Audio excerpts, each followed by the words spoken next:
கோவையில் போட்டியிடுவதால் தமிழ்நாட்டின் மேற்கு பகுதியில் இருந்து கிழக்கு பகுதிக்கு கோவையை மாற்றிவிடப் போகிறேன் என்ற அளவிற்கு புருடா விட்டு கொண்டிருக்கிறார் பாஜக வேட்பாளர் அண்ணாமலை.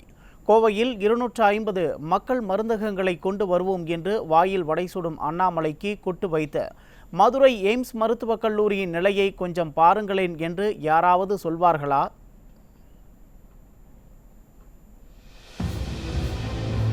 ஆரம்பிக்கப்பட்டு 4 ஆண்டுகள் ஆகிப்போன மதுரை எய்ம்ஸ் மருத்துவக் கல்லூரியில் படிக்கும் மருத்துவ மாணவர்களின் நிலை அந்தோ பரிதாபமாக இருக்கிறது. மதுரையில் எய்ம்ஸ் மருத்துவமனை மற்றும் மருத்துவக் கல்லூரி தொடங்கப்படும் என்று அறிவித்து இன்னும் ஒரு துரும்பை கூட கிள்ளி போடாததால் கடந்த 3 ஆண்டுகளாக ராமநாதபுரம் அரசு மருத்துவக் கல்லூரி மற்றும் மருத்துவமனை வளாகத்தில் இருந்து தற்காலிகமாக எய்ம்ஸ் மருத்துவக் கல்லூரி செயல்பட்டு வருகிறது. நாட்டின் பல்வேறு பகுதிகளில் இருந்து வந்து படிக்கும் மாணவர்களுக்கு வழக்கமான ஒரு மருத்துவக் கல்லூரியில் இருக்கும் சாதாரண அடிப்படை வசதிகள் கூட இல்லை. ஆபரேஷன் தியேட்டர்கள் மற்றும் சிகிச்சை மையங்களில் பயிற்சி பெறவோ அல்லது வெளிநோயாளிகளை பரிசோதிக்கவோ கூட துளி அளவும் வசதிகள் இல்லை என்று புலம்பி தவிக்கிறார்கள் அங்கு படிக்கும் மாணவர்கள்.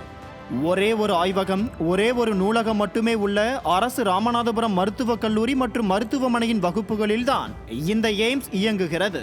இதைவிட கொடுமை என்னவென்றால், பெரிய ஹால்களில் அலமாரிகளை வைத்து வகுப்பறைகளை பிரித்து இது ஃபர்ஸ்ட் இயர் கிளாஸ், இது செகண்ட் இயர் கிளாஸ் என்று வகுப்புகள் நடக்கிறது. 1980களில் தமிழக கிராமங்களில் நடந்த அரசு பள்ளிகள் கூட இன்னும் கொஞ்சம் வசதிகளை கொண்டிருக்கும் போல. அந்த அளவுக்கு மதுரை எய்ம்ஸ் கல்லூரி நிலை படுமோசமாக இருக்கிறது. 1ஆம் ஆண்டு முதல் 3ஆம் ஆண்டு வரை சுமார் 450 பேர் படிக்கும் இந்த கல்லூரியில் படிக்கும் மாணவர்கள் வெறும் காலி படுக்கைகளை வெறித்து பார்த்து கொண்டிருக்கிறார்கள். இப்படி இருந்தால் நோயாளிகளுக்கு சிகிச்சை அளிப்பதை, செயல்முறை பயிற்சியை எப்படி அவர்களால் கற்றுக்கொள்ள முடியும்? அறுவை சிகிச்சை அரங்கம், வெளி நோயாளிகள், உள் நோயாளிகள் பிளாக்கில் மாநில அரசு மாணவர்கள் பணியமர்த்தப்பட்டதால் எய்ம்ஸ் மாணவர்களை அனுமதிக்க வழி இல்லை. அதனால் வெறும் வராண்டாவில் வாக்கிங் போய் கொண்டிருக்கிறார்கள் மருத்துவ கனவோடு வந்த மாணவர்கள். ஏன் தான் இந்த எய்ம்ஸில் படிக்க சேர்ந்தோமோ என்று ஒவ்வொரு நாளும் புலம்பியே கழிகிறது அவர்களின் வாழ்க்கை. மாணவர்களின் பிரச்சனை குறித்து என்ன செய்ய வேண்டும் என்பதை கமிட்டி முடிவு செய்யும் என்று மதுரை எய்ம்ஸ் மருத்துவமனையின் நிர்வாக இயக்குனர் டாக்டர் எம் ஹனுமந்தராவ் பத்திரிகைகளுக்கு பேட்டி கொடுக்கிறார். இதுதான் மதுரை எய்ம்ஸ் மருத்துவக் கல்லூரியின் லட்சணமா?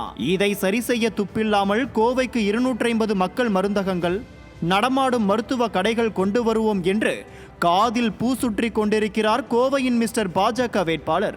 அதெல்லாம் இருக்கட்டும், இந்த பூத கண்ணாடி பார்க்கிறது, பூத கண்ணாடியில பார்க்கிறதுன்னு சொன்னீங்களே, அந்த கண்ணாடியிலேயே மதுரை எய்ம்ஸின் அவல நிலைமையே நீங்களே கொஞ்சம் உத்து பாருங்க மிஸ்டர் பாஜக வேட்பாளரே.